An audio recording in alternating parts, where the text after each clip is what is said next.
Alright, y'all, what's going on YouTube, man? Welcome back to another video, man. If you clicked on this video, obviously you think about buying or purchasing a Chrysler 300. And I'm here to tell you that I'm the best person to listen to when it comes to what to look for and what to look out for when buying a Chrysler 300, because I have two of them. I have an old gen and I have a new gen, which is the new gen I'm in right now. It's a 300S. And you're like, oh, but what engine you got in them? The old gen got a V8 and the new gen got a V6. So I got, this is my daily.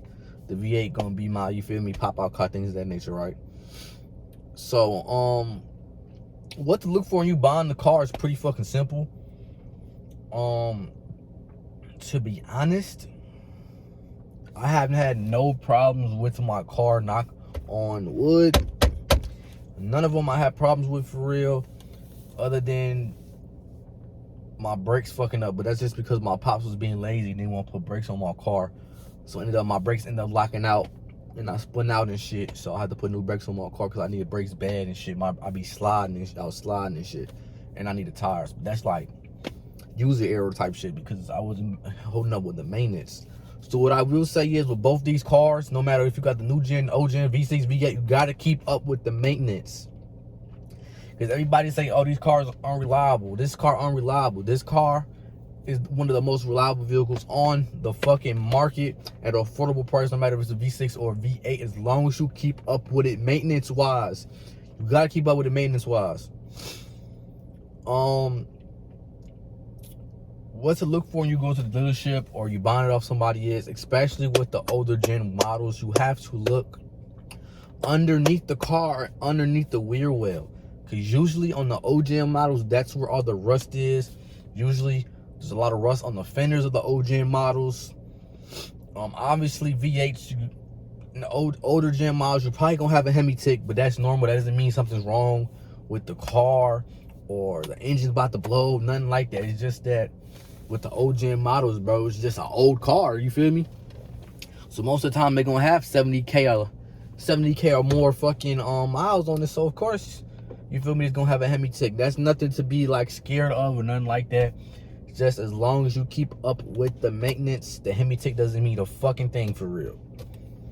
And it also depends how you driving it. If it has a Hemi tick and you just driving it normally and you're not dogging that bitch for real, you're not gonna have a problem at all, y'all. No problems at all. But I dog both of my cars, bro. I'm not gonna lie to you. Especially out the that old gen Chrysler, I was dogging the fuck out that bitch. If y'all watch my channel when I had that bitch at that time period, and y'all was, you feel me, looking at that shit for real, y'all would know what the fuck I was doing. I was pushing over 150 in that bitch in POVs, cutting up in traffic and some motion. I was dogging the fuck out that car, and that bitch didn't give me no problems other than maintenance, you feel me? Literally, other than me not keeping up with maintenance, like I didn't get an oil change on that bitch. The tires needed to be changed and the brakes needed to be changed. After I did all that shit, the car was running smooth and better. The only thing that I do say, which is the only bad thing about these cars, is for both new gen, old gen, V6, V8, is the fact that after a while, you're gonna start having to put, like, I say once it reaches about 100,000 miles, you should try to change the suspension on the car. I don't know why, but around that 100,000 mile mark is when you realize you need to change your front suspension and put shocks, put new shocks on the car. I don't know if that's just a manufacturer problem where they didn't put good enough shocks on the car, but the suspension gets a little iffy. Because I need to put shocks on my old gen, and then Blenny car, his new gen, had the same problem. So it don't matter if it's old gen or new gen, the suspension is a little iffy on these cars. I can say that the most. Especially with most people lower these cars too, so you definitely gotta have good suspension on this car, or else you're gonna be feeling everything you hit in the fucking road. Might fuck around, blow a tire and things of that nature. You don't want to go through that, because that's just extra money being wasted for no fucking reason at all. What else? I guess when you get a new gen, you gotta check all the electronics in it, because the new gen are very electronic based, got a lot of electronics in this car. That's why I don't recommend jumping this. Like if you have a 300S, 300C of the new gen model with all the electronics in it. Do not jump that shit from another vehicle because you can fuck around and fry your electronics. Get a jumper box. They sell it on TikTok, sell it on Amazon, and just get that shit and plug it up through that box instead of jumping it from a car. That's the safest way to do it. Do not jump a new gen Chrysler through another car. What else? I mean, look at the interior of this car, man. The interior is very nice. In the new gen models and the old gen models, I had leather seats in that bitch too. Very nice, very clean. Didn't have no cracks, nothing. You feel me?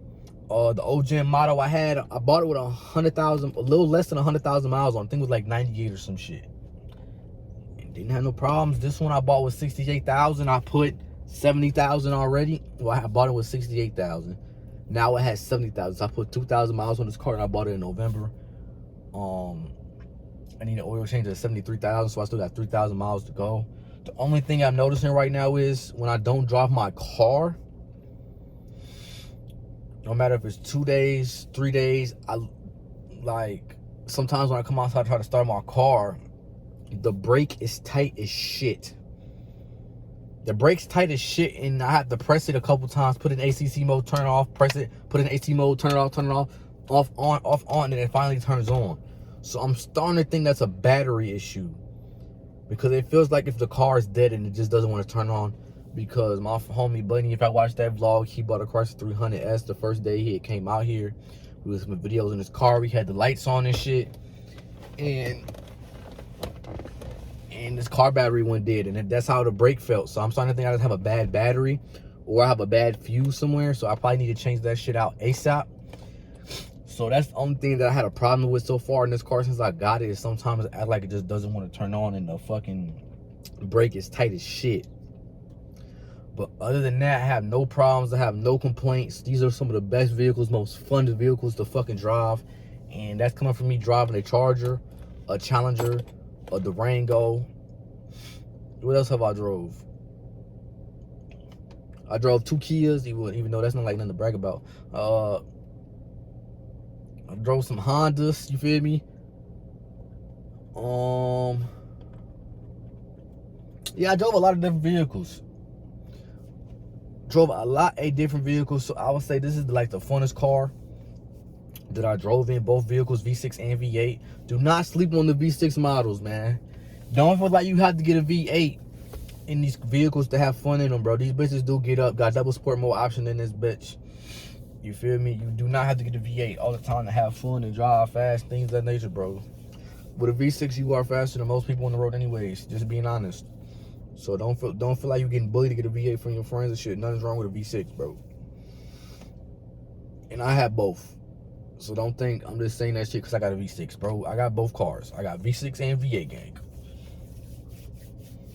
But other than that, that's all you really got to pay attention to when you buying these cars for real, man. These are very nice cars, very luxury vehicles that has nice performance options. You feel me? Like, yeah, bro, that's all I got to say for real. Like, I don't want to waste too much of your time talking about some other shit that got nothing to do with the video y'all came here for. Once I start driving, if I start having more issues, I'll make another video on that. You already know I make a lot of car videos on this channel. This channel is literally content based around my car. So if there's something that goes wrong with my car, you already know I'm going to record it. Do recommend getting a neutral plate shift to hide your neutral strap. And I recommend getting a kill switch and a steering wheel lock. Recommend all those things for these cars. Kias and Hondas aren't the only thing getting broken into. All Mopars getting broken into. So I do recommend to get those 3 things for safety purposes to have your car safe and sound. But this video helped y'all out in some way, shape, or form. You feel me? So hit that subscribe button. Comment which car you drive currently, what car you want to upgrade to. Let me know if y'all like Chrysler 300s in the comment section. You feel me? Just comment some shit so I can you feel me, right back to y'all, and you feel me, having a conversation, build a community over here, man. We're gonna roll to 2,000 subscribers. I love y'all, I appreciate y'all, and I'll see y'all in the next video. Peace. Bow.